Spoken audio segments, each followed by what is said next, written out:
The magic നോവലിലേക്ക് ഏവർക്കും സ്വാഗതം. Kamala ഗോവിന്ദൻ്റെ വാമം part 4. ഈ നോവൽ നിങ്ങൾക്ക് ഇഷ്ടമാകുന്നുണ്ടെങ്കിൽ ലൈക്ക് ചെയ്ത്, ഷെയർ ചെയ്ത്, സബ്സ്ക്രൈബ് ചെയ്ത് ഹൈപ്പും കൂടി ചെയ്യണേ. കഞ്ഞിയും കറിയും സന്ധ്യയ്ക്ക് മുമ്പേ തന്നെ വെച്ചതാണ്. എന്നിട്ടാണ് പുറത്തേക്ക് ഇറങ്ങിയത്. അമ്മ വഴക്ക് പറഞ്ഞപ്പോൾ കുറേ നേരം പിന്നെയും അടുക്കളയിൽ കയറിയിരുന്നു. പക്ഷേ കാലത്തിൽ ശ്രദ്ധിച്ചില്ല. ശ്രദ്ധ വഴിയിലേക്കായിരുന്നല്ലോ. കണ്ണും കാതും ശ്രദ്ധയോടെ കാത്തിരിക്കുകയായിരുന്നല്ലോ. എപ്പോൾ കഴിച്ചുവർ? എന്തേ ഇത്തിരി വെച്ചേക്കാഞ്ഞു? രാവിലെ മുതൽ താൻ പട്ടിണിയാണെന്നറിയാം. വൈകിട്ട് എത്ര വൈകിയാലും ജയേട്ടൻ എത്തുമെന്നും അറിയാം. എന്നിട്ടും മിച്ചം ഉണ്ടായിരിക്കില്ല. വൈകിട്ടത്തേക്ക് നാഴൂരി അരിയാണ് അളന്നു വെച്ചിരുന്നത്. മാസാദ്യം ജയേട്ടൻ എല്ലാ സാധനങ്ങളും വാങ്ങി ഓട്ടോറിക്ഷയിലാണ് കൊണ്ടുവരിക. 1-2 അലമാരയും പെട്ടികളുമുണ്ട്. അരിയും മറ്റ് സാധന സാമഗ്രികളുമെല്ലാം അലമാരയിലും പെട്ടികളിലുമായി വെച്ച് പൂട്ടി അമ്മ അരയിൽ താക്കോൽ തിരുകും. അന്നത്തേക്കുള്ളത് എടുത്തു വെക്കും. അതിൽ കൂടുതൽ എടുക്കാനാവില്ല. അരി ഓരോ ദിവസത്തേക്കുള്ളതും അളന്നു വെക്കും. രാവിലെ ഇത്ര, ഉച്ചയ്ക്ക് ഇത്ര, വൈകിട്ട് ഇത്ര. പൊടിയാക്കാൻ പച്ചരി, ആട്ടി മാവാക്കാൻ പച്ചരി, ഉഴുന്ന് ഒക്കെ അളന്നു തരും. ഇത്തിരി വെളിച്ചെണ്ണ, തെല്ല് പഞ്ചസാര, 2 മുളക്, 1 നുള്ളുപ്പ്. ഒന്നും എടുക്കാൻ സ്വാതന്ത്ര്യമില്ല. ചോദിക്കാറുമില്ല. ഉണ്ടാക്കി വെച്ചാലും എല്ലാവരും കഴിച്ചിട്ട് മിച്ചമുള്ളത് എടുക്കാനാവും. എന്നാലും പ്രാക്കും ചീത്തയും. അമ്പേ, മുഴുവൻ തീർക്കുക. എന്തൊരാർത്തി! എന്റെ ചെറുക്കൻ ചക്രശ്വാസം വലിക്കുക എല്ലാത്തിനും തീറ്റിപ്പോറ്റൻ. അരി കഴുകുന്നത് കുറ്റം, അരിക്കുന്നത് കുറ്റം. അടുപ്പത്തിടുമ്പോൾ ഒരരി തീർച്ചു പോയാൽ കുറ്റം. ശ്രദ്ധിക്കും, ശ്രദ്ധിച്ചേ ചെയ്യാറുള്ളൂ. ഇന്ന് ജയേട്ടൻ പോയപ്പോൾ മുതൽ പ്രാക്കും ചീത്തയും തന്നെ ആയിരുന്നു. വൈകുന്നേരം അരി പതിവിലും വളരെ കുറച്ചാണ് അളന്നു വെച്ചത്. മതി, ഇത് മതി. തിന്നു കൊഴുത്തിട്ടാ സൂക്കേട് കൂടുതൽ. ഒരു പാഠം പഠിപ്പിക്കാൻ എനിക്കറിയാം എന്ന് സ്വയം പറയുന്നത് കേട്ടു. പക്ഷേ ഇതായിരുന്നോ പാഠം പഠിപ്പിക്കൽ? പകൽ മുഴുവൻ ഒന്നും കഴിക്കാത്ത തൻ്റെ കാര്യം പോകട്ടെ, ജയേട്ടനോ എന്താ വഴി? ഇത്തിരി കഞ്ഞി വെക്കാനാണെങ്കിലും അരി പെട്ടിക്കുള്ളിലാണ്. താക്കോൽ അമ്മയുടെ അരയിലും. പെട്ടെന്ന് സുധ കണ്ടു. വെളുപ്പിനെ അടുപ്പത്തിടാൻ അരി അളന്ന് പാത്രത്തിൽ വെച്ചിരിക്കുന്നു. സുധ പിന്നെ ഒന്നും ആലോചിച്ചില്ല. രാവിലെ ഭൂമി കുലുക്കി അമ്മ ഉറഞ്ഞതുള്ളൂ. എന്നാലും വൈകിട്ട് ജയേട്ടന് ആഹാരം കൊടുക്കാതെ വയ്യ. ഒരു ചമ്മന്തി അരച്ച് 2 പപ്പടവും ചുട്ടു കൊടുക്കാം. കഞ്ഞിയാക്കാം. അവൾ ധൈര്യം വീണ്ടെടുത്തു. അടുപ്പിന്റെ താഴെ നിന്നും ചൂട്ടെടുത്ത് പെട്ടെന്ന് അടുപ്പിൽ തിരികെ.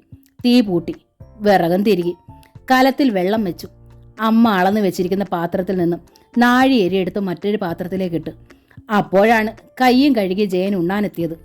അവൻ അടുക്കളയിലേക്കൊന്ന് എത്തി നോക്കി. വല്ലാത്തൊരു സ്തംഭനാവസ്ഥ. പാത്രത്തിലെ അരിയിലേക്കും അടുപ്പിൽ കത്തുന്ന തീയിലേക്കും കലത്തിലെ വെള്ളത്തിലേക്കും നോക്കി. സുധയ്ക്കാകെ ഭയം, അതിലേറെ സങ്കടം. ജയേട്ടാ, അമ്മ കുറച്ച് അരി അളന്നു തന്നുള്ളൂ. അത് മതിയായിരിക്കുമെന്ന് കരുതി സുധ വിക്കി. ജയൻ പൂട്ടപ്പെട്ട അരിപ്പെട്ടിയിലേക്ക് നോക്കി.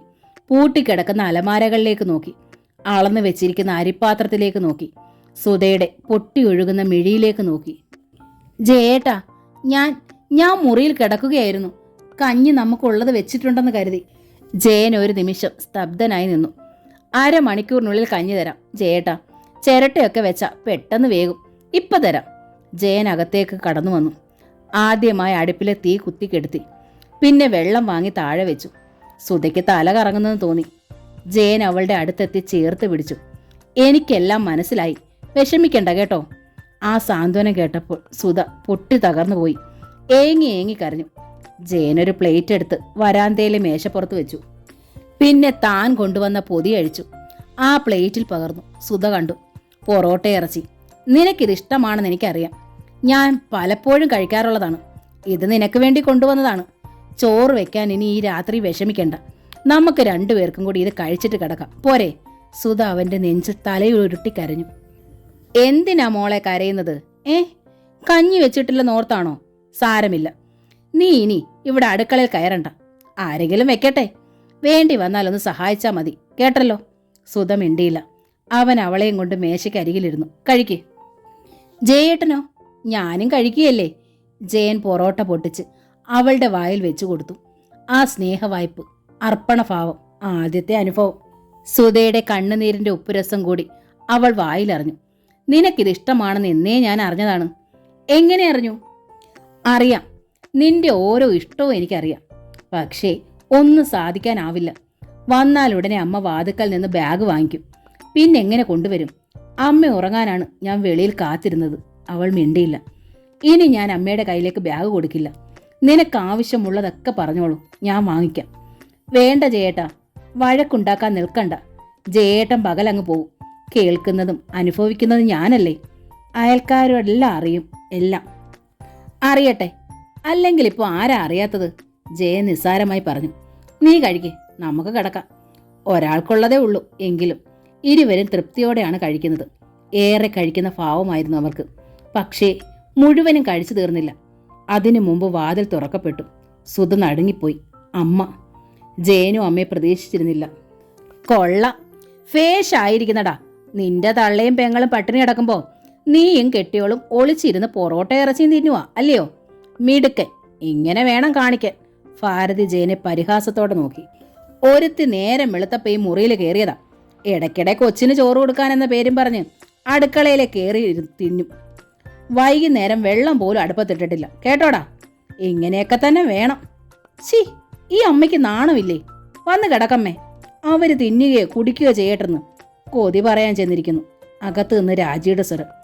അപ്പോൾ ഇന്ന് രാവിലെ വെച്ച ചോറ് മുഴുവൻ നീ ഒറ്റയ്ക്ക് തിന്നു തീർത്തോ? ജയൻ സുധയുടെ നേർക്ക് തിരിഞ്ഞു. എൻ്റെ അമ്മയ്ക്കും പെങ്ങൾക്കും കൊടുക്കാതെ. സുധ മുഖം താഴ്ത്തി നിന്നു. ചോദിക്കടാ നിന്റെ കെട്ടികളോട്.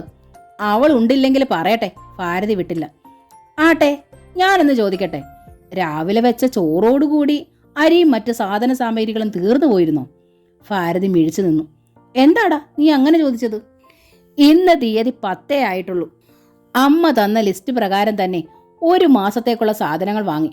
ഓട്ടോറിക്ഷയിൽ ഞാൻ ഈ വീട്ടുമുറ്റത്ത് ഇറക്കി തന്നതല്ലേ. അത് തീർന്നു കാണത്തില്ലല്ലോ. കുറെ വെച്ചുണ്ടാക്കി കഴിച്ചിട്ട് അമ്മയ്ക്കും പെങ്ങൾക്കും ഉറങ്ങാൻ കിടക്കാമായിരുന്നല്ലോ. എടാ എടാ, എന്താടാ നീ പറഞ്ഞു വന്നത്? ഞാൻ വെച്ച് കാലമാക്കാനോ? ഭാരതി ഒച്ച വെച്ചു. വച്ചില്ലെങ്കിൽ ചിലപ്പോൾ പട്ടിണി കിടന്ന് എന്ന് വരും. ചിലപ്പോഴെങ്കിലും പട്ടിണി കിടക്കുന്ന ഒരു സുഖമാണ്. ജയ, നീ ആരോടാ പറയുന്നതെന്നറിയാമോ? അറിയാം, അമ്മയോട് തന്നെ. സുധയ്ക്ക് ഇത് 7ാം മാസമാണ്. അവൾക്ക് വയ്യ. ഇവിടെ മറ്റാരെങ്കിലും വെച്ചുണ്ടാക്ക്, അത് മതി. ഞാൻ വെച്ച് കാലമാക്കി അവൾക്ക് വിളമ്പി കൊടുക്കണം അല്ലേടാ? കുറച്ചു കാലത്തേക്കെങ്കിലും അങ്ങനെ ചെയ്യുന്നത് പ്രായശ്ചിത്തത്തിന് തുല്യമാണമ്മേ. ചീ, തെമ്മാടി. അവൾ ആരാടാ? എടാ ആരാന്ന്? എൻ്റെ ഭാര്യ. ചീ, കാൽക്കാശിന് വകയില്ലാത്ത ചെറ്റ. അല്ല, 2800 രൂപ ശമ്പളം വാങ്ങുന്ന ഒരുവന്റെ ഭാര്യയാണവൾ. അത് മറക്കണ്ട. ജയൻ ഗൗരവത്തിൽ സുധയ്ക്ക് നേരെ തിരിഞ്ഞു. സുധേ, നീ കൈ കഴിയിട്ട് വരൂ. സമയം വളരെയായി. നമുക്കുറങ്ങാം. ഉറക്കം വരാത്തവർ ഇവിടെ നിന്നോളൂ. ജയൻ സുധയുടെ കയ്യിൽ പിടിച്ചുകൊണ്ട് അമ്മയുടെ മുൻപിലൂടെ തന്നെ അകത്തേക്ക് നടന്നു. ആ മുറിയുടെ വാതിലുകൾ വലിച്ചടച്ചപ്പോൾ തൻ്റെ മുഖത്ത് അടി കൊണ്ടതുപോലെ ഭാരതി തരിച്ചു നിന്നു. ഇവൻ തൻ്റെ മകൻ ജയൻ തന്നാണോ? ഭാരതിക്ക് സംശയമായി. മെനിഞ്ഞാന്ന് രാവിലെ വരെ താൻ കണ്ടിരുന്ന മകനല്ല ഇപ്പോൾ കടന്നുപോയത്. ഇവന് മാറ്റമുണ്ട്, വല്ലാത്ത മാറ്റം. എങ്ങനെ ഇവന് ഈ മാറ്റം വന്നു? ഇന്ന് പുലർച്ചെ മുതൽ അവൻ തന്നെ ധിക്കരിക്കുന്നു, തള്ളിപ്പറയുന്നു, കുറ്റപ്പെടുത്തുന്നു. എപ്പോഴും തട്ടിക്കയറുകയും ദേഷ്യപ്പെടുകയും ചെയ്തിരിക്കുന്നു. ഭാര്യ ഇപ്പോൾ അവന് ജീവനായിരിക്കുന്നു. എവിടെയാണ് പിശക്? കഴിഞ്ഞ ആഴ്ച ഇവളുടെ അപ്പൻ ഇവിടെ വന്നതല്ലേ, നാരായണൻകുട്ടി. ആ ചെറ്റ. അതിൽ പിന്നെയല്ലേ ഈ മാറ്റം. അപ്പന്റെ മുൻപിൽ നിന്ന് അവൾ കരഞ്ഞു കാട്ടിയതാണ്. എൻ്റെ മോൾ ഒന്നും കൊണ്ട് പേടിക്കണ്ട, ഒക്കേക്ക് അച്ഛനൊരു വഴിയുണ്ടാക്കാം എന്ന് പറയുന്നത് തൻ്റെ ചെവിക്ക് കേട്ടതാണ്. എന്താണ് ആ വഴി? അത് കണ്ടുപഠിച്ചേ തീരൂ. എൻ്റെ ഭഗവതി, എന്നെ രക്ഷിക്കണേ. ഭാരതി നെഞ്ചത്ത് കയ്യിൽ വെച്ച് പ്രാർത്ഥിച്ചു. മേശമേൽ അപ്പോഴും ആ പ്ലേറ്റ് ഇരിക്കുന്നു. കഴിച്ച പടി കഴുകാതെ ആ പ്ലേറ്റ് തന്നെ നോക്കി കൊഞ്ഞനം കുത്തുന്നതായി ഭാരതിക്ക് തോന്നി. അതോടെ ഭാരതിക്ക് ദേഷ്യവും സങ്കടവും ഒപ്പം ഉണ്ടായി. പാത്രം വലിച്ചെടുത്ത് മുറ്റത്തെ നടക്കല്ലിലേക്ക് ആഞ്ഞെറിഞ്ഞു. രാത്രിയുടെ നിശബ്ദതയിൽ ആ പാത്രം വീണുടഞ്ഞു ചിതറുന്ന സ്വരം വല്ലാതെ മുഴങ്ങി. രാജി ഞെട്ടി എണീറ്റു. ആകെ തകർന്ന മട്ടിൽ നിൽക്കുന്ന അമ്മ. രാജി അമ്മയെ പിടിച്ച് മുറിക്കുള്ളിലാക്കി. മുറിയിൽ കിടക്കയിലേക്ക് വീണു ഭാരതി ചങ്കു പൊട്ടിക്കരഞ്ഞു. മുറ്റത്ത് പാത്രം വീണ ഉടനെ ശബ്ദം അകത്ത് ജയനും സുധയും കേട്ടു. സുധ ജയനെ നോക്കി. ജയൻ അവളെ തന്നോട് ചേർത്ത് പിടിച്ചു. സാരമില്ലെന്ന് മന്ത്രിച്ചു. ജയനിലെ മാറ്റം അമ്പരപ്പോടെയാണ് സുധയെ ഉൾക്കൊള്ളുന്നത്. എന്നും തൻ്റെ ഉള്ളിൽ ഭയമായിരുന്നു. പകൽ പോലും അടുത്തു ചെല്ലാൻ സ്വാതന്ത്ര്യം ഉണ്ടായിരുന്നില്ല. അമ്മയുടെ നിയന്ത്രണത്തിനുള്ളിലെ ശ്വാസം കഴിക്കാൻ പോലും പാടുള്ളൂ. എന്നും മകനോട് പറഞ്ഞു കേൾപ്പിക്കാൻ അമ്മ എന്തെങ്കിലും കരുതി വച്ചിരിക്കും. ഭാര്യയെക്കുറിച്ച് കേൾക്കുന്ന നുണകൾ ആ മുഖത്തൊരു വികാരം ഉണ്ടാക്കുന്നില്ലെന്ന് നെഞ്ചുപൊട്ടലോടെ പലപ്പോഴും അറിഞ്ഞു. നിസ്സാര കാരണങ്ങൾക്ക് പോലും ആ കരം തൻ്റെ കവിളിൽ പതിഞ്ഞു. പല ദിവസങ്ങളിലും കുടിച്ച് ബോധം കെട്ട് വന്നു കിടന്നുറങ്ങി. രാത്രിയിൽ അനുമോൾ എത്ര ശല്യപ്പെടുത്തിയാലും അറിയില്ല. അറിഞ്ഞാലും ഉണരുകയോ കുഞ്ഞിനെ ഒന്ന് മാറ്റി പിടിക്കുകയോ ചെയ്യില്ല. അമ്മയോ രാജിയോ പോലും അക്കാര്യത്തിൽ സഹകരിക്കില്ല. എന്തിനിങ്ങനെ ജീവിക്കുന്നു? ആത്മഹത്യ ചെയ്താൽ എന്തെന്ന് പലപ്പോഴും ചിന്തിച്ചിട്ടുണ്ട്. പക്ഷേ കഴിഞ്ഞിട്ടില്ല. തൻ്റെ അച്ഛന് കഴിവില്ലാത്തതാണ് ഏക കാരണം. സ്ത്രീധനം കിട്ടിയില്ല, ആഭരണം പോരാ, എല്ലാം പറഞ്ഞ് സമ്മതിച്ച് നടത്തിയ വിവാഹം. എന്നിട്ടും എന്തിനീ സ്ത്രീധനത്തിൻ്റെയും പൊന്നിൻ്റെയും കണക്ക് പറഞ്ഞ് തന്നെ ഉപദ്രവിക്കുന്നു? അമ്മ പറഞ്ഞാലും സഹിക്കാം. പക്ഷേ ചിലപ്പോൾ ജയേട്ടനും ആ കണക്ക് പറയുമ്പോൾ ചങ്ക് പൊടിയും. മദ്യം കൂടുതൽ കഴിച്ച ദിവസങ്ങളിലായിരിക്കും അത്. പക്ഷേ താൻ ഒരു സത്യം എന്നും മനസ്സിലാക്കിയിരുന്നു. മദ്യം ഒട്ടുമില്ലാത്തപ്പോൾ, അമ്മയോ രാജിയോ അടുത്തില്ലാത്തപ്പോൾ ആ കണ്ണുകളിൽ തെളിയുന്ന സ്നേഹശിഖ. ഒരുപക്ഷേ അതുകൊണ്ടാവണം ആത്മഹത്യ എന്നും അകലെയായി നിൽക്കുന്നത്. പക്ഷേ അത്തരം സന്ദർഭങ്ങൾ വളരെ ചുരുക്കമാണ് താനും. സുധേ, ജയന്റെ ശബ്ദം.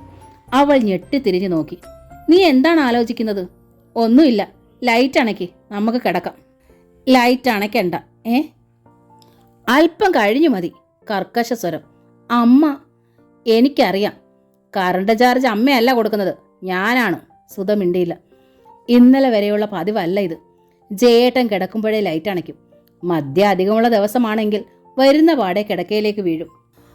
പണിയെല്ലാം കഴിഞ്ഞ് പാത്രം കഴുകി കമഴ്ത്തി അടുക്കള വൃത്തിയാക്കി സിങ്ക് സ്ലാബും ഒക്കെ കഴുകി തുടച്ച് ഒടുവിൽ താൻ വരുമ്പോൾ 11 12 ആകും. ലൈറ്റ് തെളിക്കാൻ വയ്യ. തപ്പി തടഞ്ഞ് ആ കിടക്കയുടെ അരികിൽ സ്ഥാനം പിടിച്ചോണം. മിക്കപ്പോഴും അതിന് കഴിയാറില്ല. മദ്യപിച്ചുറങ്ങിക്കഴിയുന്ന ദിവസങ്ങളിൽ കിടക്ക നിറയും പോലെയാകും കിടപ്പ്. ഒരരികിൽ മോളും ഉണ്ടാകും. തറയിൽ തുണി വിരിച്ചു കിടക്കും. എന്നാലും ചിലപ്പോൾ ഉറങ്ങാൻ പറ്റില്ല. ജയേട്ടൻ ഉറങ്ങാതിരിക്കുന്ന ചുരുക്കം ചില ദിവസങ്ങളിൽ ഇരുട്ടിൽ ആ കൈ നീണ്ടുവന്ന് തന്നെ പിടികൂടും. അങ്ങനെയുള്ള ദിവസങ്ങളിലാണ് ഏറെ സങ്കടം. എവിടെയാണെങ്കിലും ചുരുണ്ടുകൂടി ഒന്ന് കണ്ണടച്ചാൽ മതി എന്ന് കരുതിയാണ് കടന്നു വരിക. അപ്പോഴാണ് ഭർത്താവിൻ്റെ പരാക്രമം. അങ്ങനെയുള്ള തീരെ വയ്യാത്ത ദിവസങ്ങളിൽ പ്രതികരിക്കാറില്ല. ശവം എന്ന് ജയേട്ടൻ പിറുവിറുക്കും. ചിലപ്പോൾ കലി കയറി അടിക്കും. പിന്നെ 2-3 ദിവസത്തേക്ക് ജയേട്ടൻ്റെ ശത്രുവായിരിക്കും താൻ. ആ ജയേട്ടനാണോ ഇത്? ലൈറ്റ് അണയ്ക്കണ്ട എന്ന്. അതെ, എനിക്ക് നിന്നെ കാണണം. സ്വതന്ത്രമായി ആരെയും ഭയപ്പെടാതെ, ഒളിക്കാതെ. കാരണം നീ എൻ്റെ ഭാര്യയാണ്. ജയേട്ടാ, സുധ പതർച്ചയോടെ വിളിച്ചു. ജയൻ അവളെ നെഞ്ചോട് ചേർത്ത് വരിഞ്ഞു മുറുക്കി. എനിക്ക് പേടിയാകുന്നു ജയേട്ടാ. സുധ വിങ്ങിപ്പൊട്ടി. അവൻ്റെ നെഞ്ചിൽ മുഖമിട്ട് ഉരുട്ടി. എന്തിനാണ് സുധേ നീ പേടിക്കുന്നത്? ജയേട്ടൻ ഒത്തിരിയേറെ മാറിയിരിക്കുന്നു. മെനഞ്ഞാന്ന് വരെ കണ്ട ആളല്ല. ഇന്നലെ രാത്രി മുതൽ മാറ്റമുണ്ട്. ഇന്ന് പുലർച്ചെ മുതൽ അമ്മയെ ധിക്കരിക്കുന്നു. എനിക്കിതൊന്നും വിശ്വസിക്കാനാവുന്നില്ല. മെനഞ്ഞാന്ന് വരെ ഞാനൊരു പിശാചായിരുന്നു, മിഥ്യാസങ്കല്പത്തിലായിരുന്നു. പക്ഷേ ഇന്നലെ ഞാൻ പുനർജനിച്ചു, മനുഷ്യനായി, ഭർത്താവായി. അതാണ് സംഭവിച്ചത്. അതിന് നീ എന്തിനു ഭയപ്പെടുന്നു? എനിക്ക് മനുഷ്യനാകാൻ വയ്യേ? ഞാൻ പിശാച് തന്നെ ആകണോ? ജയേട്ടൻ പിശേഷാണെന്ന് ഞാൻ പറഞ്ഞിട്ടില്ല. എന്നും എൻ്റെ കാണപ്പെട്ട ദൈവമായിരുന്നു. ഇന്നും അതെ. ജയൻ അവളുടെ മുഖത്തേക്ക് നോക്കിയിരുന്നു. ആദ്യം കാണുന്നത് പോലെ അവളുടെ ശിരസിലും ശരീരത്തിലും ഉന്തി നിൽക്കുന്ന വയറിമേലുമൊക്കെ അവൻ്റെ വിരലുകൾ മൃദുമായി തലോടിക്കൊണ്ടിരുന്നു. നവവരൻ്റെ ഉൾപ്രകാശത്തോടെ, ഒരു നവവധുവിൻ്റെ നിർവൃതിയോടെ അവൾ ചേർന്നിരുന്നു. വീണ്ടും വീണ്ടും 4 മണിക്ക് സുധ ഉണർന്നു. പക്ഷേ ജയൻ അവളെ വിട്ടില്ല. തൻ്റെ ബലിഷ്ഠമായ കരങ്ങൾക്കുള്ളിൽ അവളെ ബന്ധിച്ചിട്ടു. ഷോ, അടുക്കളയിലൊന്നും തയ്യാറാവൂല. കാപ്പി കഴിക്കണ്ടേ? ടിഫിൻ കൊണ്ടുപോകണ്ടേ? വേണ്ട, ഞാൻ പുറത്തു നിന്ന് കഴിച്ചോളാം. സുധ എത്ര പറഞ്ഞിട്ടും ജയൻ അവളെ വിട്ടില്ല. അടുക്കി ചേർത്ത് പിടിച്ചു കിടന്നു. എങ്കിലും പുലരും മുൻപ് തന്നെ അവൾ വല്ല വിധേനയും മുറിയിൽ നിന്ന് പുറത്തു ചാടി അടുക്കളയിൽ കയറി. കടും കാപ്പി സുധ അമ്മയുടെ കയ്യിൽ കൊടുത്തു വിടുകയാണ് പതിവ്. അതാണ് ഓർഡർ. പക്ഷേ ഇന്ന് ആ സുധ പതിവ് തെറ്റിച്ചു. കാപ്പിയുമായി മുറിയിൽ പോയിട്ട് തിരികെ വരുമ്പോൾ മുൻപിൽ ഭാരതി ആളിക്കത്തുന്ന പന്തം പോലെ സുധയൊന്ന് പരിങ്ങി. നീ ജയിച്ചു എന്ന് കരുതണ്ടടി, ഭാരതി പറഞ്ഞു. എല്ലാം വെളിച്ചത്ത് കൊണ്ടുവന്നില്ലെങ്കിൽ ഭാരതിയെ ദേ പട്ടിയെ വിളിക്കുന്നത് പോലെ ഉമ്പോ ഉമ്പോ എന്ന് വിളിച്ചോ. സുധയ്ക്ക് ഒന്നും മനസ്സിലായില്ല. അവൾ അടുക്കളയിലേക്ക് പോയി. അന്ന് ജയൻ ചോറ് കൊണ്ടുപോയില്ല. പോകാൻ നേരെ സുധയെ വിളിച്ചു. അനുമോളെയും കൊണ്ട് സുധ വന്നു. യാത്ര പറഞ്ഞ് ചിരിയോടെ ഇറങ്ങുമ്പോൾ ജയൻ ഉറക്കെ പറഞ്ഞു, അമ്മയും കൂടി കേൾക്കാൻ. വൈകുന്നേരം ഞാൻ വരുമ്പം ഈ മുറ്റത്ത് കാണണം, കേട്ടല്ലോ. സുധയുടെ മിഴികളിൽ അരളിപ്പൂക്കൾ വിരിഞ്ഞു. ജയൻ പോയ പിന്നാലെ പെട്ടിയിൽ നിന്ന് അലക്കി തേച്ച ബ്ലൗസും മുണ്ടും നേരിയതും എടുത്തു ധരിച്ച് ഭാരതി ധൃതിയിൽ പുറത്തേക്ക് പോയി. എവിടെ പോയെന്ന് സുധയ്ക്ക് മനസ്സിലായില്ല. രാജിയും മുഖം വീർപ്പിച്ച് പടിയും തന്നെ നിൽക്കുകയാണ്. അനുവിനെ പോലും അവൾ അന്ന് ശ്രദ്ധിച്ചില്ല. ആൻറ്റിന്ന് വിളിച്ച് അനുമോൾ അടുത്ത് ചെന്നതാണ്. പോകുന്നുണ്ടോ? അസത്ത്. രാജി കുഞ്ഞിൻ്റെ നേരെ തട്ടിക്കയറി. എന്തിനാ രാജി, കുഞ്ഞെന്ത് പിടച്ചു? സുധ ചോദിച്ചു പോയി. ദേ മിണ്ടണ്ട, നിങ്ങളൊന്നും പറയണ്ട, എല്ലാം മനസ്സിലായി. രാജി ചീറി. സുധ കുഞ്ഞിനെ എടുത്തു പോന്നു അടുക്കളയിലേക്ക്. ഭാരതി വൈകുന്നേരമാണ് വന്നത്. ഒരു കൊടുങ്കാറ്റായിട്ടായിരുന്നു വരവ്. കിതപ്പോടെ വിങ്ങലോടെ വന്ന പാടെ അടുക്കളയിൽ നിന്നിരുന്ന സുധയുടെ മുടിക്ക് തന്നെ പിടികൂടി. എടി, നീ എന്നെയും എൻ്റെ കുഞ്ഞുങ്ങളെയും കൊല്ലാൻ പോവുകയാണോടി? സർപ്പസന്തതി, നിന്നെ ഇടിവെട്ടിപ്പോകുമടി. ഭാരതിയുടെ കരം സുധയുടെ പുറത്തു തന്നെ 4-5 തവണ ആഞ്ഞു പതിച്ചു. അവളെ വലിച്ച് തറയിലേക്ക് ഉന്തിയിട്ടു. എന്താമ്മേ? രാജി ഓടിയെത്തി. ഭാരതി നെഞ്ചത്തലച്ചു. നശിച്ചടി പെണ്ണേ, ഇനി ഒന്നും തികയാനില്ലടി. വിഷം മേടിച്ച് തിന്നുകയെ രക്ഷയുള്ളൂ. അമ്മ കാര്യം പറയാമ്മേ. ആ പരമേശ്വര കണിയാര് പറഞ്ഞു. കവടി നിരത്തി തന്നെ പറഞ്ഞു. അവളുടെ അപ്പൻ കോഴിത്തലയിലാ ചെയ്തിരിക്കുന്നത്. കൊടും കുരുതി. 3 ദിവസമേ ആയുള്ളൂ. പിറ്റേന്ന് കണ്ടോ ഫലം? എൻ്റെ ചെറുക്കൻ ഇന്നലെ പറഞ്ഞത് എന്തൊക്കെയാ? നമ്മളെ വെറുത്തിട്ട് എവളെയും കൊണ്ട് ഒറ്റയ്ക്ക് പോകാനാ ചെയ്തത്, ശരിയല്ലേ? ഇന്നലെ അവൻ പറഞ്ഞതെന്താ? അവൻ പോകും, 41 ദിവസത്തിനകം ചോര ഛർദ്ദിച്ച് ഞാനും തൊലയാനും കൂടാ ചെയ്തിരിക്കുന്നേ, അറിയാമോ? ഒരു ദിവസം കൊണ്ട് എൻ്റെ കുഞ്ഞ് ഇങ്ങനെ തലതിരിഞ്ഞത് എന്താണെന്ന് ഞാൻ ഇന്നലെ സംശയിച്ചതേ ഉള്ളൂ. അത് കൃത്യം ദൈവം എൻ്റെ കൺമുമ്പിൽ കാട്ടിത്തരുമടി മൂദേവി. നീ എന്നെ കൊല്ലാൻ നോക്കുമായിരുന്നോ? അതിനു മുമ്പ് നിന്നെ ഞാൻ കൊല്ലുമടി, കൊല്ലും. കലി ബാധിച്ച് കണ്ണുപോലും കാണാതായ ഭാരതിക്ക് നിയന്ത്രിക്കാൻ ഒട്ടും കഴിഞ്ഞില്ല. കൈ ചുരുട്ടി സുധയുടെ നെഞ്ചിൽ തന്നെ ആഞ്ഞിടിച്ചു. 1, 2, 3. മൂന്നാമത്തെ ഇടിക്ക് സുധ താഴെ വീണു. വെട്ടിയിട്ട വാഴ കണക്കെ കണ്ണു വീഴ്ചു പിടഞ്ഞു. താഴെ വീണ് കിടന്ന് പിടഞ്ഞ സുധയ്ക്ക് നേരെ നോക്കി ഭാരതി അപ്പോഴും അലറി വിളിച്ചു. എന്താടി, എന്നെ കൊന്നിട്ട് എൻ്റെ കുഞ്ഞിനെയും കൊണ്ട് കടക്കാനാ നിന്റെ പ്ലാൻ അല്ലയോടി? പട്ടിണി കോലങ്ങളായിട്ട് നിന്റെ വീട്ടിലുണ്ടല്ലോ 4-5 പുഴുക്കള്. ഒക്കേക്കും തീറ്റിപ്പോറ്റാൻ എൻ്റെ കുഞ്ഞിനെ അങ്ങോട്ട് എടുക്കാനാണ് പ്ലാൻ അല്ലയോടി? നിന്റെ തല പോകാൻ നിന്റെ തന്ത ഒപ്പിച്ച പണി ഞാൻ അറിയത്തില്ലെന്ന് കരുതിയോടി? നിന്റെ തന്തയുടെ തല ആദ്യം ഞാൻ എടുക്കും. ഭാരതി ആരാന്നാ നീ കരുതിയത്? ഭാരതിയുടെ തനി നിറ നീ കണ്ടില്ലേ? ഞാൻ പെറ്റു വളർത്തി പഠിപ്പിച്ച ആളാക്കിയ എൻ്റെ മോൻ ഇന്നലെ എന്തൊക്കെയാടി എന്നോട് പറഞ്ഞതും ചെയ്തതും? എൻ്റെ ചങ്കിൽ പിച്ചാത്തി കയറ്റിയ നൊമ്പരമായിരുന്നടി. ഒക്കെക്കും കാരണം ഇപ്പോഴല്ലേ മനസ്സിലായത്. രക്തകുരുതിക്ക് തന്നെ ഞാനും കൊടുത്തിട്ടുണ്ടടി കാലസന്തതി. നീ ഈ പേരോട് ഒടുങ്ങിപ്പോകത്തെ ഉള്ളടി. സുധ വല്ല വിധേനെ എണീറ്റിരിക്കാൻ ശ്രമിക്കുകയായിരുന്നു. ഭാരതി അവളുടെ മുടിയിൽ പിടുത്തമിട്ടു. അച്ചമ്മേ, അമ്മച്ചിയെ തല്ലല്ലേ. അനു കരച്ചിലോടെ സുധയുടെ മടിയിലേക്ക് വീണു. നിന്റെ ഒരമ്മച്ചി അസത്തെ, എന്നെ കൊല്ലാൻ കൂടോത്രത്തിന് ഏർപ്പാട് ചെയ്തവളാ നിന്റെ തള്ള. ഞാൻ ചാകുന്നതിന് മുമ്പ് അവളെ ഞാൻ കൊല്ലും. ഭാരതി അനുവിൻ്റെ നേരെ ചീറി. അമ്മേ വിട്, എങ്ങാനും ചത്തുപോയാൽ കൊലമരത്തേൽ കയറേണ്ടി വരും. രാജി ഭാരതിയുടെ പിടി വിടുവിക്കാനായി ശ്രമിച്ചു. നീ വിടടി, ഇല്ലെങ്കിൽ നിന്നെ ഞാൻ കൊല്ലും.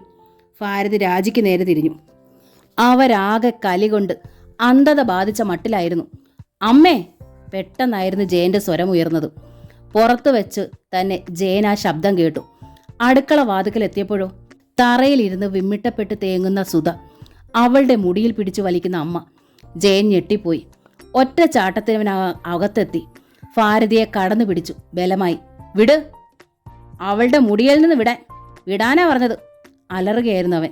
ഭാരതി പിടിവിട്ടു. ജയൻ അമ്മയെ പിടിച്ച് തനിക്ക് അഭിമുഖമായി നിർത്തി. അലർച്ച പോലെയാണ് ചോദ്യം. എന്താ അമ്മേ ഇത്? കാര്യം എന്താണെന്ന്? എൻ്റെ ഭാര്യയുടെ മുടിയിൽ പിടിച്ച് അമ്മയെ വലിച്ചത് എന്തിനാണെന്ന്? എന്താ ഇപ്പം അറിഞ്ഞിട്ട്? കാര്യമുണ്ട്. എങ്കിൽ പറയാൻ മനസ്സില്ലടാ. നീ എന്തോ ചെയ്യും? ഭാരതി അതേ ഭാവത്തിൽ നിന്നു. അച്ഛമ്മ അമ്മച്ചി ഒത്തിരി ഇടിച്ചു, ഒത്തിരി തല്ലി. അനു സങ്കടത്തോടെ പറഞ്ഞു. അസത്തെ, കള്ളം പറയുന്നോടി. ഭാരതി കുഞ്ഞിൻ്റെ നേർക്ക് തിരിഞ്ഞു. വേണ്ട, എനിക്കെല്ലാം മനസ്സിലായി. ജയൻ ഭാരതിയെ തടഞ്ഞു. നിനക്ക് എന്തോന്നാടാ മനസ്സിലായത്? ഭാരതി ചീറി. എന്നോടുള്ള എല്ലാ ദേഷ്യവും എൻ്റെ ഭാര്യയോട് തീർത്തെന്ന്. നീ എൻ്റെ മോനാടാ, നിന്നോട് എനിക്കെന്തിനാടാ ദേഷ്യം? നിന്റെ മനസ്സേ മറിച്ചതല്ലയോ? മനസ്സ് മറിച്ചോ? ജയൻ അമ്പരന്നു. അതേടാ, ഞാൻ ഇന്നലെ തന്നെ സംശയിച്ചതാ. പരമേശ്വര കണിയാർ കൃത്യം പറഞ്ഞു. എൻ്റെ സംശയം എത്ര ശരിയാ. നീ ഇവളെയും കൊണ്ട് അങ്ങോട്ട് ചെല്ലണം. 41 ദിവസത്തിനുള്ളിൽ എൻ്റെ തല പോണം. ചോര ഛർദിച്ച് കോഴിത്തലയിൽ കടുംചെയ്ത്ത് ചെയ്തിട്ട്. എൻ്റെ ഭഗവതി, ഫലം കൊടുത്തോണേ. ഭാരതി നെഞ്ചത്ത് ആഞ്ഞൊരിടി.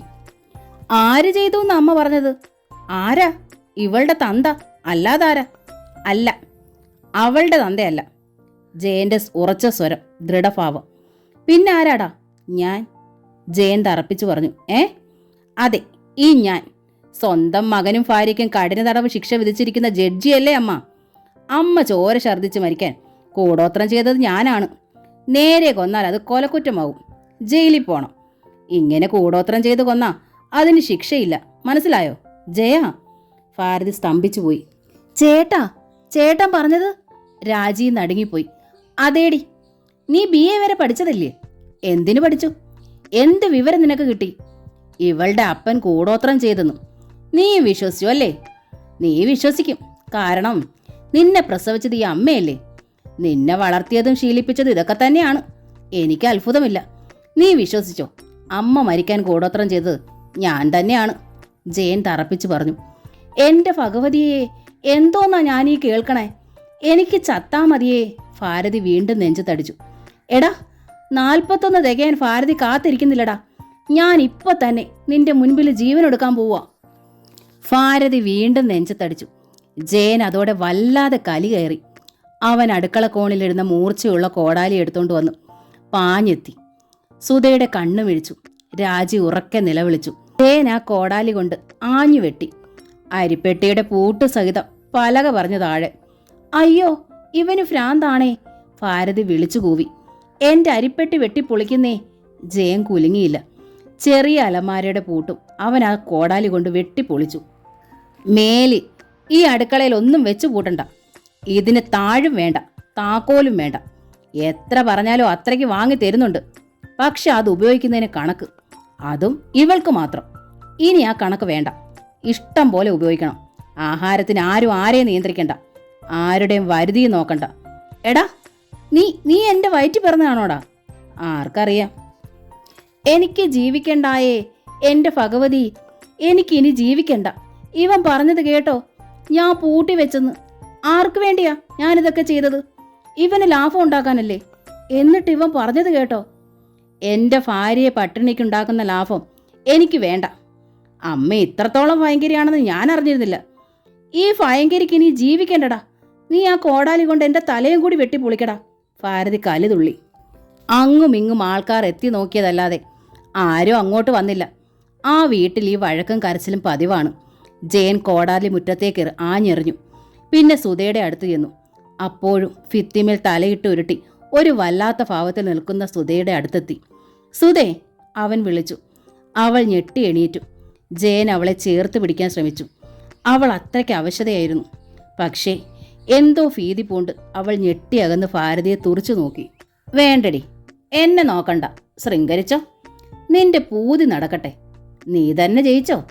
എൻ്റെ കൊച്ചിനെ ഓതി ഓതി നീ വശത്താക്കി. പോരാത്തതിന് നിന്റെ അപ്പൻ്റെ കൂടോത്രം കണ്ടില്ലേ കുറ്റം അവൻ ഏറ്റത്. ഇത്ര പെട്ടെന്ന് ഇത്രയും മനസ്സ് മറിക്കണമെങ്കിൽ ചില്ലറ ചെയ്താണോ ചെയ്തത്? എടീ, ഭാരതി നെഞ്ചു പൊട്ടി പറയുക, നീ ഇവൻ്റെ കൂടെ അങ്ങോളം ജീവിക്കത്തില്ലടി. എൻ്റെ ചെറുപ്പത്തിൽ എൻ്റെ കെട്ടിയോൻ ചത്തതാ. കൊച്ചുങ്ങൾക്ക് വേണ്ടി ഞാൻ ജീവിച്ചു, കഷ്ടപ്പെട്ട്. ഇപ്പം അവർക്കെന്നെ വേണ്ട. ഇല്ല, വേണ്ടാതാക്കി. നീ അനുഭവിക്കും, നല്ലോണം അനുഭവിക്കും. ഈ പേരോടെ നിന്നെ കുഴിയിൽ വെക്കും. ഈ ത്രിസന്ധി സമയത്ത് ദണ്ഡത്തോടെ ഞാൻ പറയുന്നത് ഫലിക്കും. അമ്മേ! ജയൻ സമനില വിട്ടലറി. എന്ത് ചെയ്യണമെന്നറിയാതെ ഒരു നിമിഷത്തിൽ തറയിലിട്ടിരുന്ന ചോറുകലം അവൻ പൊക്കിയെടുത്ത് നിലത്തടിച്ചു. അടുക്കള നിറയെ ചോറ്. അയ്യോ! ഇരു ചെവിയും പൊത്തിപ്പിടിച്ചിട്ടോണം സുധ അലറി നിലവിളിച്ചു. തുറിച്ച കണ്ണുകളും ഭയപ്പെടുത്തുന്ന മുഖഭാവവും. അവളുടെ ഭാവവും നിൽപ്പും വല്ലാത്തൊരു പന്തികേടായി ജയന് തോന്നി. അമ്മേ, അമ്മച്ചി! അനുമോൾ സുധയുടെ സാരിത്തുമ്പിൽ പിടിച്ച് നിലവിളിക്കുകയാണ്. ആ കുഞ്ഞും വല്ലാതെ ഭയന്നിരുന്നു. സുധേ, സുധേ! ജയൻ അവളെ സമീപിച്ചു. അവൾ അപ്പോഴും ഭയത്തോടെ പിന്മാറുകയാണ്. സുധേ, നിൽക്ക്. നീ എന്താ വല്ലാതെ? ഞാനല്ലേ നിന്നെ വിളിക്കുന്നത്. വരൂ, നമുക്ക് പുറത്തേക്കിറങ്ങാം. സുധയുടെ ഭാവം അങ്ങനെ തന്നെ. ജയനും ഉള്ളിൽ ഭീതിയായി തുടങ്ങി. അവൻ അവളെ ബലമായി കടന്നു പിടിച്ചു. ബലമായി തന്നെ അടുക്കളയിൽ നിന്ന് പുറത്തേക്ക് നയിച്ചു. അവൾ വല്ലാതെ കുതറുകയും പിടയുകയും ചെയ്തു. അമ്മേ, അമ്മച്ചി, അമ്മച്ചി, അനു ഉറക്കെ കരഞ്ഞു. വല്ലാത്തൊരു വേഷം കെട്ടല്.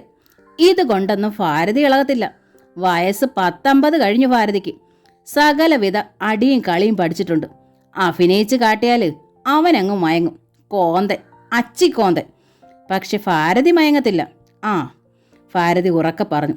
അച്ചമ്മ ചീത്ത, അച്ചമ്മ ചീത്ത. അനു വീണ്ടും പറഞ്ഞു. എടി എടി കൊച്ചു പിശാശെ. ഭാരതി അനുവിൻ്റെ നേർക്കായി. ഈ അമ്മയ്ക്ക് എന്താ? രാജി ഭാരതിയെ പിടിച്ചു നിർത്തി. മോളുടെ നേരെ ചെല്ലുന്ന എന്തിനാ? അതിൻ്റെ വായിന്ന് വീഴുന്നത് നീ കേട്ടില്ലേ? അതിനിപ്പോൾ കൊച്ചെന്നാ പിഴച്ചു? എൻ്റെ ഭഗവതിയെ, ഈ കുടുംബം നശിപ്പിച്ച് അവൾ അടങ്ങത്തോളോ?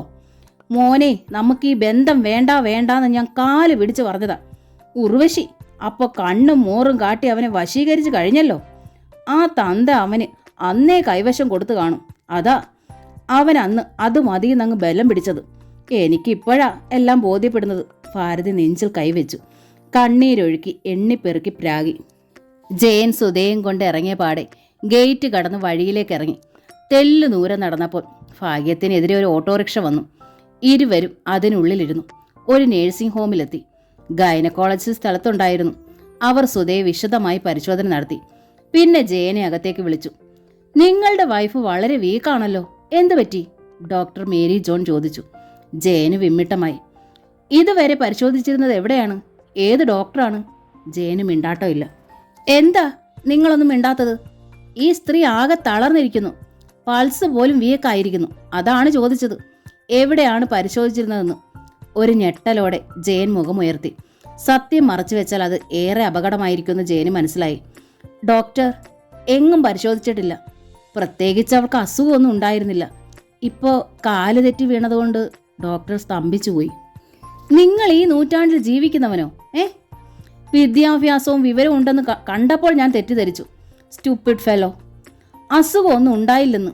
എന്തസുഖം? വയറ് വീർത്തല്ലോ, അതുപോരെ? നിങ്ങളൊക്കെ വേണം അറസ്റ്റ് ചെയ്ത് ലോക്കപ്പിലിട്ട് മർദ്ദിക്കാൻ. ഭാവി തലമുറയെ നിങ്ങൾ നശിപ്പിക്കുന്നു. പോരാ, ഈ സ്ത്രീയുടെ ജീവന് നിങ്ങൾ ഉത്തരവാദിയാണ്. ഡോക്ടർ മേരി ജോൺ ആകെ ദേഷ്യത്തിലായി. ജയൻ ഒരക്ഷരവും മിണ്ടിയില്ല കുറേ സമയത്തേക്ക്. പിന്നെ യാചിക്കും പോലെ പറഞ്ഞു. ഡോക്ടർ, ഇതുവരെ ഒന്നും ചെയ്തില്ല, ചെയ്യാൻ കഴിഞ്ഞില്ല. പക്ഷേ ഇനി ഈ നിമിഷം മുതൽ അവൾക്ക് വേണ്ടുന്ന എല്ലാവിധ ട്രീറ്റ്മെൻറ്റുകളും ഡോക്ടർ അവൾക്ക് നൽകണം. പണം എത്രയായാലും സാരമില്ല. അവൾക്കും കുട്ടിക്കും ഒന്നും സംഭവിക്കരുത്. ഞാൻ ശ്രമിക്കാം. ഉറപ്പ് പറയുന്നത് എങ്ങനെ? ഇത്രയും ആയില്ലേ? ഡോക്ടർ ഗൗരവത്തിൽ തന്നെയാണ്. ആ സ്ത്രീയുടെ കാര്യത്തിൽ വേണ്ടത് ചെയ്യാം, അതേ കഴിയൂ. ബട്ട് ആ കുഞ്ഞ് ജയൻ ഒന്ന് തേങ്ങിപ്പോയി. അവൾക്ക് അടിവയറ്റിൽ വേദനയും ബ്ലീഡിങ്ങും പലപ്പോഴും ഉണ്ടായിട്ടുണ്ടല്ലോ. നിങ്ങൾ എന്തേ അതറിയാഞ്ഞ്? എനിക്ക് ഇനിയും പരിശോധിക്കാനുണ്ട്. നിങ്ങൾ വെളിയിൽ വെയിറ്റ് ചെയ്യൂ. ജയൻ പുറത്തിറങ്ങി. അവൻ വല്ലാതെ പരിഭ്രമിച്ചു പോയി. കുറേ നാളായി താൻ സുധയെ ഒട്ടും ശ്രദ്ധിക്കാറില്ലായിരുന്നു എന്നോർത്തു. നന്നായി മദ്യപിച്ച് രാവിൻ്റെ ഏതോ യാമത്തിൽ കടന്നു ചെല്ലുന്നു. പുലർച്ചെ ഇറങ്ങിപ്പോരുന്നു. ചെല്ലുമ്പോൾ സുധ മുറിയിലുണ്ടാവില്ല. കിടന്നുറങ്ങുകയേ തരമുള്ളൂ. ഉണരുമ്പോഴേക്കും അവൾ അടുക്കള സാമ്രാജ്യത്തിലായിരിക്കും. അടിവയറ്റിൽ വേദനയും ബ്ലീഡിങ്ങും. എന്താ പറയാതിരുന്നത്? അല്ലെങ്കിൽ ആരോടാ പറയുക? താൻ കാട്ടിയതിങ്ങനെ. അപ്പോൾ അമ്മയും രാജ്യമോ? എല്ലാം സഹിച്ചുകൊണ്ട് ആ വീട്ടിലെ പണി മുഴുവൻ സുധ ചെയ്തു. തൻ്റെ ഭാര്യ. ജയനെ ഒന്ന് പൊട്ടിക്കരയണമെന്ന് തോന്നി. നിമിഷങ്ങൾ വല്ലാതെ ഇഴയുകയായിരുന്നു. ഇത്രയേറെ വിഷമിക്കുകയും ഭയപ്പെടുകയും ചെയ്ത നിമിഷങ്ങൾ ഈ ജീവിതത്തിൽ വേറെ ഉണ്ടായിട്ടില്ലെന്ന് തോന്നി. അതിൻ്റെ അവസാനം ജയൻ വീണ്ടും വിളിക്കപ്പെട്ടു. മിസ്റ്റർ ജയൻ, ഒരു ഓപ്പറേഷൻ വേണം. കുട്ടിയെ റിമൂവ് ചെയ്യേണ്ടത് ആ സ്ത്രീയുടെ രക്ഷയ്ക്ക് ആവശ്യമാണ്. വീഴ്ചയിലും സാരമായ പരിക്കുണ്ട്. ഇപ്പോൾ ബ്ലീഡിങ് വീണ്ടും തുടങ്ങിയിരിക്കുന്നു. ഡോക്ടർ, ജയൻ അമ്പെ പതറിപ്പോയി. വീട്ടിൽ സ്ത്രീകളില്ലേ? ഡോക്ടർ ചോദിച്ചു. ഉണ്ട്. ഒരാളെ കൂട്ടിവരും. Within half an hour. Doctor ഗൗരവത്തിൽ തിരിഞ്ഞകത്തേക്ക് കയറി. ജയന്റെ കണ്ണുകളിൽ അന്ധകാരം, കാതുകളിൽ പെരുമ്പറ. തളരുകയായിരുന്നു അവൻ. വല്ലാതെ കുറ്റബോധമാണ് അവനെ തളർത്തിയത്. ഒരു ടാക്സിയിൽ തന്നെ ജയൻ സന്ധ്യ കഴിഞ്ഞപ്പോൾ വീട്ടിൽ വന്നെത്തി. വന്ന പാടെ അവൻ പറഞ്ഞു, അമ്മേ പെട്ടെന്ന് നല്ല തുണി എടുത്തൊന്നു ഇറങ്ങിക്കേ. അവന്റെ പരിഭ്രമവും സ്വരത്തിലെ വെപ്രാളവും ശ്രദ്ധിച്ച് ഭാരതി ചോദിച്ചു, എന്താടാ കാര്യം? സുധയെ അഡ്മിറ്റ് ചെയ്തു. ഇത്തിരി സീരിയസ് ആണ് കാര്യം. കൂടെ ഒരു സ്ത്രീ വേണമെന്ന് പറഞ്ഞു. ഓഹോ, ഒരു സ്ത്രീ വേണമെന്ന് പറഞ്ഞു. അപ്പോൾ ഓർത്തു അമ്മ സ്ത്രീ ആണല്ലോന്ന്. ഇവിടുന്ന് അവളെ എഴുന്നള്ളിച്ചോണ്ട് പോയപ്പോഴും ഞാനിവിടെ തന്നെ ഉണ്ടായിരുന്നടാ, ഭാരതി തറപ്പിച്ചു പറഞ്ഞു. അമ്മേ, പക പറയേണ്ട സമയമല്ലിത്. ഒരു ഓപ്പറേഷൻ ഉണ്ട്, അമ്മ വന്നേ പറ്റൂ. എന്താടാ എന്നെക്കൊണ്ട് ഇത്ര ആവശ്യം? ഞാൻ ചാകാൻ കൂടോത്രം ചെയ്തത് നീയാണെന്നല്ലേ പറഞ്ഞത്? അതൊന്നും പറയാനുള്ള സമയമല്ലമ്മേ ഇത്. ഇപ്പം പറയണോടാ, സമയത്തിനെന്തോന്നാ കുഴപ്പം? പറഞ്ഞു തീർന്നിട്ട് പോയാൽ മതിയടാ. അമ്മേ, ചേട്ടൻ പറയുന്നത് എന്താണെന്ന് കേൾക്ക്. എന്നിട്ട് രാജി ഇടപെട്ടു. നീ പോടിയകത്ത്. എന്ത് ചെയ്യണം എന്ത് ചെയ്യണ്ടാന്ന് എന്നെ ഒരുത്തിയും പഠിപ്പിക്കണ്ട കേട്ടോടി. ഈ അമ്മയ്ക്ക് ഭ്രാന്ത. രാജി അകത്തേക്ക് വലിഞ്ഞു. അച്ഛാ, എനിക്ക് അമ്മച്ചിയെ കാണണം. അനുമോൾ ചെണുങ്ങുകയാണ്. ഇത്ര പെട്ടെന്ന് എന്നാ പറ്റിയേട്ടാ ഇപ്പോൾ ഓപ്പറേഷൻ? അതൊന്നും അറിയണമല്ലോ. ഭാരതി വീണ്ടും ജയന് നേരെ തിരിഞ്ഞു. അമ്മ അവളെ സമയാസമയത്ത് ഡോക്ടറെ കാട്ടിയോ? എന്തെങ്കിലും വിഷമമുണ്ടോയെന്ന് ചോദിച്ചോ? പകരം കഷ്ടപ്പെടുത്തുകയല്ലായിരുന്നോ? അതാണിപ്പോൾ സംഭവിച്ചത്. ഈ വീട്ടിലെ അടുക്കളപ്പണി കഷ്ടപ്പാടാണെങ്കിൽ ഇവൾ എന്നാത്തിനാടാ ഇവിടെ വന്നത്? വീട്ടിലങ്ങ് നിന്നാ പോരായിരുന്നോ?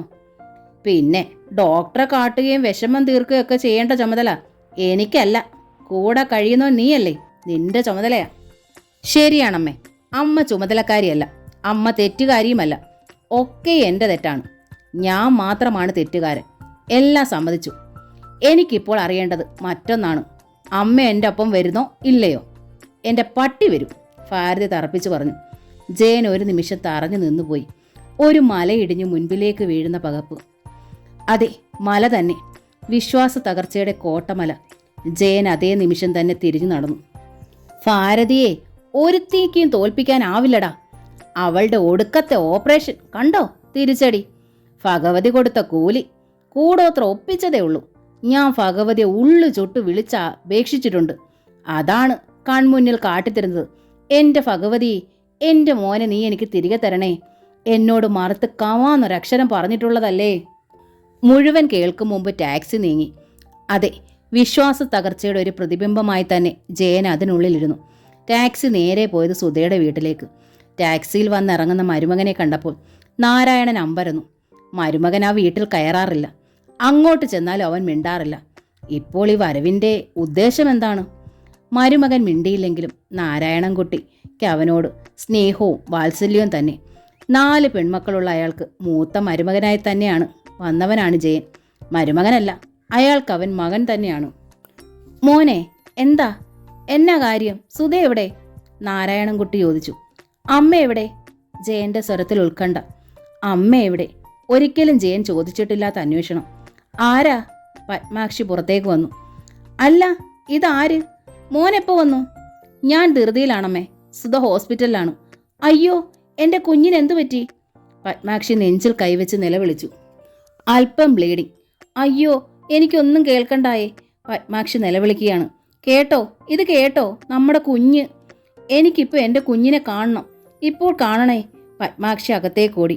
നിലവിളിയും ബഹളവും കേട്ട് അയൽക്കാർ ഓടിപ്പാഞ്ഞെത്തി. വാമം എന്ന നോവലിൻ്റെ ഈ ഭാഗം ഇവിടെ പൂർണ്ണമാകുകയാണ്. അടുത്ത ഭാഗം ഉടൻ തന്നെ അപ്ലോഡ് ചെയ്യുന്നതായിരിക്കും. Thank you.